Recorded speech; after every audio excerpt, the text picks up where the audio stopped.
Gawa tayo ng DIY clamp. Ayan. Ito hindi ito maganda kasi single lang. Gawin natin tatlong nut ang gagamitin natin. Polar lang to na iputulin lang dito yan.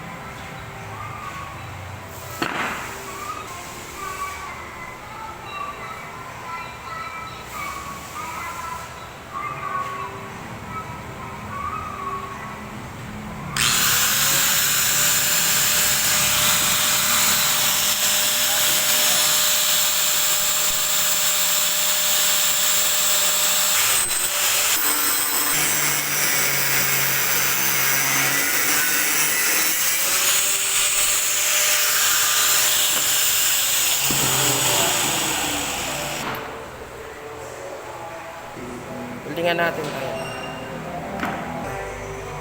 Lagyan natin langis para hindi madamage yung thread. Ayan na guys, oh. Na-welding na natin. Ayan. Tanggalin natin, palitan natin. Ayan guys. Yung ano niya. Ikot na yan. Lagyan natin ng ganito. Dito. Tapos lagay natin to dito. Yan, yan oh, nakaano na siya. Yan. Tapos lagyan natin to. Ito. Yan, tapos yung isa dito. Ayan. Yan. Ito yung idol.